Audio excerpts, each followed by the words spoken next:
நான் உங்களை தெளிவுபடுத்தாமல் இடத்தை காலி பண்ண மாட்டேன். பழைய வீடியோவில் நான் முடிக்கும் பொழுது சொன்னேன், நான் ஓகே நான் இதோட முடிச்சுக்கிறேன், இன்னும் அதிகமாக பேசினா குழப்பத்துக்குள்ள ஆகிடும், அதனால் போகிறேன்னு வணக்கம் சொல்லிட்டு போயிட்டேன் அல்வா. எஸ்கேப் ஆகிட்டு நினைக்காதீங்க. உங்களை குழப்பத்திற்குள் ஆக்கக்கூடாது என்ற ஒரே காரணத்தினால் நான் ஓகே இதோடு முடிச்சுக்கிறேன் சொல்லிட்டு போனேன் இல்லையா. மறுபடியும் தெளிவுபடுத்த வரேன். என்ன தெளிவுபடுத்த வரீங்க விஞ்ஞானி ஆராய்ச்சியாளர்களே, என் சகோதரா, என்ன மாட்டி நவத்தப்படுறேன் எங்ககிட்ட சொல்கிறீங்களா? நீங்கள் தெளிவுபட வேண்டும். ஓகே, இந்த விஷயத்தில் இன்னும் கொஞ்சம் அப்படி போய் இப்படி வர இந்த சூரியன் இதை பற்றி கொஞ்சம் சொல்கிறேன். இந்த சூரியனுக்கு எங்கேருந்துப்பா வருது நெருப்பு உருண்டிய நீ ஐஸ் கண்டின்னு சொல்கிறிய, அது எவ்வளோ ஒரு பெரிய தப்பு பண்ணுற நீ அப்படின்னு சொல்கிறீங்களா? இப்பொழுதும் சொல்லுகிறேன், சூரியன் நெருப்பு இல்லை.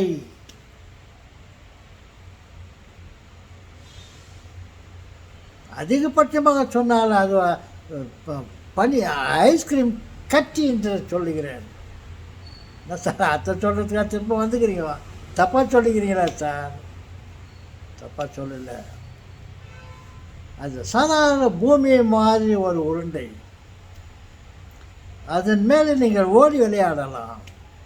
அவர் சொன்னார்ல, ஓடி விளையாடு பாப்பா, நீ ஓய்ந்திருக்கலாகாது பாப்பா அப்படின்னு சொன்னார் இல்லையா நமது பாரதியார். இடம் இருக்கிறது, பூமியில் இடமில்லை என்றால் நீங்கள் சூரியன்கிட்ட போய்ட்டு அந்த உருண்டை மேலே நீங்கள் விளையாடலாம். ஐஸ் கட்டி மேலே பிறண்டு உருண்டு விளையாடலாம். பயந்து விடாதீர்கள், அது நெருப்பு அல்ல. சில சமயத்தில் தான் அது நெருப்பு, சில சமயத்தில் அது ஐஸ் கேண்டி மாறிக்கொண்டே இருக்கும், தன் நிலைமையை மாற்றிக்கொண்டே இருக்கும். ஓகே, விஷயத்துக்கு வரலாமா? அந்த சூரியனாகப்பட்டது நெருப்பு உருண்டை அல்ல நண்பர்களே, அது சாதாரண பூமியை போன்ற ஒரு உருண்டை. எப்படி பூமியில் மண் இருக்கிறது, அதில் விளைச்சல்கள் வருகிறது, அதிலிருந்து நாம் பயனடைகிறோமோ, அதே மாதிரி சூரியனாகப்பட்டது ஒரு தனிப்பட்ட மெட்டீரியலால் ஆகப்பட்ட ஒரு உருண்டை. என்னுடைய கற்பனை கற்பனை கற்பனை சொல்லிட்டு தமாஜிக்கு பார்க்குறீங்களே. ஆமாம், நான் போய் அங்கே போய் பார்த்தேன்னா ஒரு கற்பனை, என்னுடைய கற்பனை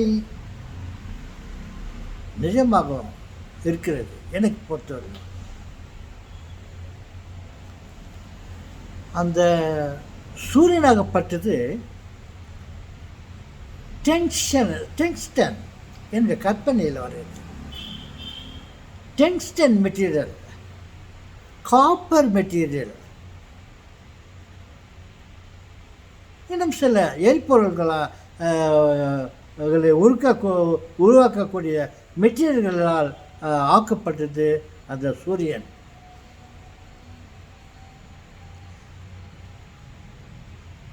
அந்த காப்பரும் டங்ஸ்டனும் மேக்னெட் இவைகளால் ஆக்கப்பட்ட ஒரு உருண்டை. ஏன்னா நமக்கு நெருப்பு வேண்டும், உஷ்ணம் வேண்டும், பூமியை படித்து விட்டால் போதுமா, நமக்கு தேவையானதெல்லாம் அதிலிருந்து சப்ளை பண்ண வேண்டும். அதனால் இந்த மாதிரியான பொருட்களால் கடவுள் உருவாக்கியிருக்கலாம். என்ன பொருட்கள்? மேக்னெட், காப்பர், டங்ஸ்டன், இந்த மாதிரி பொருள்களால் ஆக்கப்பட்டு இருக்கலாம் என்று கற்பனை பண்ணுகிறேன்.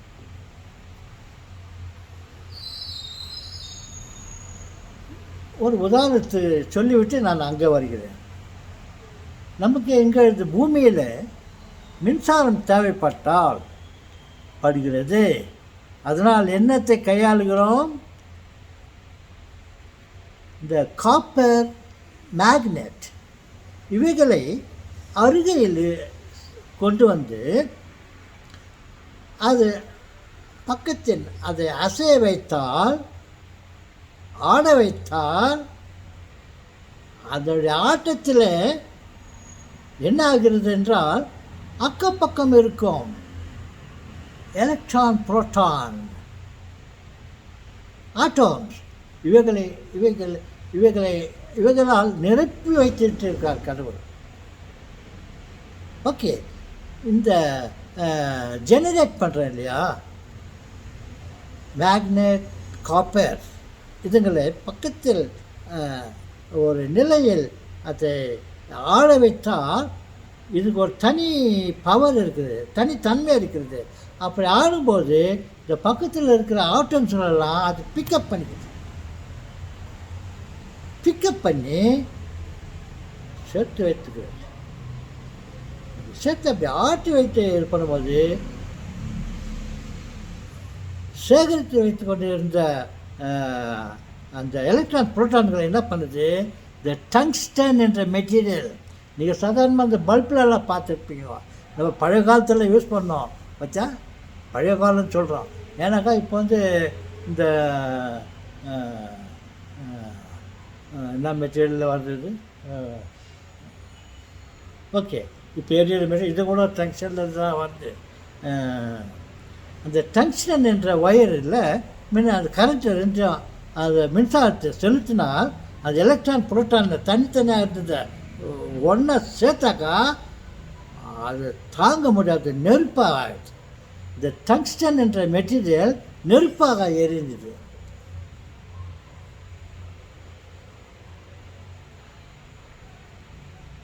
காப்பர், மேக்னெட் இது ரெண்டும் பக்கத்தில் வச்சு ரெண்டு ஆட்டுனாக்கா இந்த மதியத்தில் இருக்கிற டங்ஸ்டன் மெட்டீரியல் எரிய ஆரம்பிச்சிருச்சு. அப்படி தான் இந்த சூரியன் ஆகப்பட்டது எரிய ஆரம்பிச்சிருச்சு. எரிய ஆரம்பிச்சுட்டு அந்த நாள் முழுவதும் அது நெருப்பு கோலமாக இருக்கிறது. சாதாரணமாக இருந்த மெட்டீரியல்னாவது இது ரெண்டும் சேரும் போது அது நெருப்பாக உருவாக்கப்பட்டு இந்த டங்ஸ்டன் என்ற மெட்டீரியல் அவ்வளோ பெரிய சூரியன் மெட்டீரியல் நெருப்பாக எரியுது. அப்போ தான் அது நெருப்பு. இங்கேருந்து டெலஸ்கோப் வச்சு பார்க்குறோம், நெருப்பு கொழுந்து விட்டு எரிகிறது. நீ ஐஸ்கிரீம் சொல்லுறாடா கேட்குறீங்களே, அது சாதாரணமாக அந்த மெட்டீரியல் இருந்தது. இந்த ரெண்டு மெட்டீரியலும் சேர்ந்து விளையாடும்போது அங்கே நெருப்பாகி அது நெருப்பாக கொழுந்து விட்டு எறியதை நம்ம கண்ணால் பார்க்குறோம். நீங்கள் சொல்கிறது இங்கே சரி. அப்படி இருக்கும்போது இதை நம்ம பயன்படுத்தி கொள்கிறோம். எப்படி காலையிலிருந்து மாலை நேரம் வரை அதை பயன்படுத்தி கொண்டு அதெல்லாம் காலி ஆகிட்ட பிறகு அங்கே பழைய நிலைமைக்கு வந்துடுது. அதே மாதிரி போர்ஷன் பை போர்ஷன் இந்த ஒரு பாயிண்ட்லேருந்து உலகத்துக்கு கொடுக்குது, இன்னொரு பாயிண்ட்லேருந்து வேலை கிரகங்களுக்கு கொடுக்குது, இன்னொரு பாயிண்ட்லேருந்து வேலை கிரகங்களுக்கு கொடுக்குது. அது சூரியனை சுற்றி இருக்கும் அத்தனைக்கும் அதை சப்ளை பண்ணி part by part, time to time அதை கொடுத்துட்டு அந்த மாலை நேரத்தில் காலி ஆகிட்ட பிறகு திருப்பம் அதே விளையாட்டு பக்கத்தில் இருக்கிற எலக்ட்ரான், புரோட்டான்களை பிக்கப் பண்ணி அது நெருப்பாக பண்ணிக்குது. இன்னொரு போர்ஷனுக்கு அதே மாதிரி சப்ளை பண்ணிவிட்டு அடுத்த இரவு நேரத்தில் அது அங்கேருந்து கலெக்ட் பண்ணிக்குது. போர்ஷன் பை போர்ஷனாக வந்து அது வேலை செய்துன்னு இருக்குது. சூரியன் எப்படி வேலை செய்து பச்சா, எப்படி நெருப்பு ஆச்சு பார்த்தீங்களா? நெருப்பு ஆகிறதுக்கு முன்னே சாதாரண நிலையில் தான் இருந்தது. நான் சொன்னேன் ஓடி விளையாடு பாப்பா அப்படின்ட்டு. அந்த சமயத்தில் ஓடி விளையாடலாம், அந்த இரவு நேரத்தில் ஓடி விளையாடலாம், குளிர்ச்சியாக இருக்கும். அந்த பகல் நேரத்தில் இரவு நேரத்தில் அது சேகரித்த எலக்ட்ரான், புரோட்டான்களை நெருப்பாக்கி அந்த பகல் நேரத்தில் நம்ம பகல் உலகத்துக்கு நம்ம பகல் நேரத்தில் அது நம்மளுக்கு கொடுக்குது, மற்ற உலக பகல் நேரத்தில் அதுங்களுக்கு கொடுக்குது, மற்ற இடத்துல அப்படி தொடர்ந்து அது பண்ணிக்கிட்டே இருக்குது. ஆனால் அங்கேருந்து காலியான டைமில் அது அங்கே குளிர்ச்சியாக இருக்கும், ஐஸ்கிரீமாக இருக்கும். அதை நான் சொல்கிறேன். சூரியன் வந்து சாதாரணமாக அது ஐஸ் கேண்டி, சாதாரண மெட்டீரியல். அதிகபட்சமாக சொல்கிறதுக்கு போகும்போது ஐஸ்கிரீம் சொல்லிடுறான். எப்படி ஐஸ்கிரீம் சொல்கிறேன்னாக்கா, இங்கே வாங்க, நமக்கு இந்தியாவுக்கு உலகத்துக்கு இந்த அதனுடைய எனர்ஜியெல்லாம் கொடுத்தது இல்லையா, காலையிலேருந்து சாயங்காலம் வரையில கொடுத்துட்டு சாயங்காலத்தில் காலி ஆகிடுது. காலி ஆகிட்ட உடனே நம்ம கொஞ்சம் கிட்ட போய் பார்க்கலாம், பெருசாக தெரிஞ்சுப்பார். மாலை நேரத்தில் கடற்கரை ஓரத்துக்கு போங்க, அந்த சின்னதாக இருந்த சூரியன் அதெல்லாம் கொஞ்சம் தூரத்தில் கிட்ட வரும்போது பாருங்கள் குளிர ஆரம்பிக்குது. மாலை நேரத்தில் அதே சூரியன் குளிர்ச்சியாக இருக்கிறது.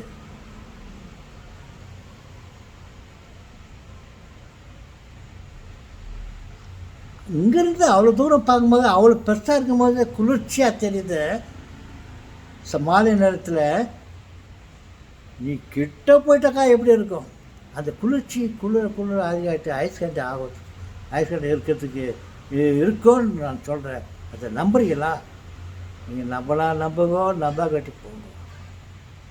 நான் சொல்கிற உதாரணத்தை வச்சு நீங்கள் நம்ப வேண்டிய நிலைக்கு வரணும். நீங்கள் அதை கூட நம்பலைனாக்கா நீங்கள்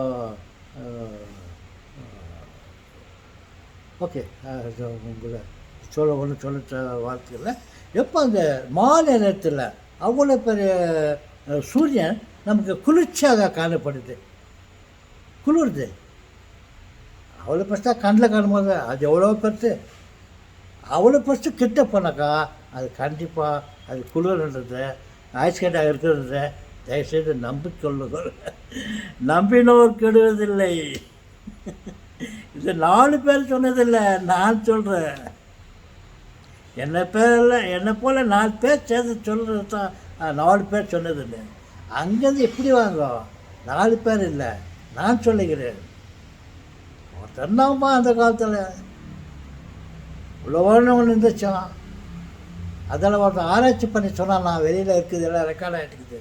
அவன் சொன்னான்ப்பா, உலகம் சூரியன் ஐஸ் கண்டின்னு சொன்னான்ப்பா. அவன் எல்லாரும் சிரிச்சாங்க, கைத்தட்டி சிரித்தார்கள், பரிகாசம் பண்ணுறது சிரித்தார்கள். அவன் சொன்னது இப்போ கரெக்டாக இருக்குது. அந்த காலம் வரும். ஒரு வாரம் நம்ம எல்லாம் மீண்டும் கூட மனிதர்களாக ஆகி அந்த அந்த செய்தியை கேட்கறதுக்கு நம்ம ஒருத்தர் கூட வரலாம். ஓகே, ஓரளவுக்கு நான் கொஞ்சம் அப்படியே வந்துட்டேன். இன்னும் கூட இருக்குது. அடுத்தடுத்து வேறு விஷயத்தை பற்றியெல்லாம் நான் சொல்கிறேன். இதோடு முடித்துக்கொள்கிறேன். இப்போ நான் நான் முடிச்சுக்கிறேன்னு போகிறேன். அப்போது அதிகமாக சொன்னால் உங்களுக்கு கன்ஃபியூஸ் பண்ணிடும். அதனால் நான் போகிறேன்ட்டு எஸ்கேப் ஆகிட்டுன்னு நினைக்காதீங்க. எவ்வளோ தைரியமாக வந்து அந்த ஒரு வழியை முடித்தோம் பாருங்கள். வணக்கம்.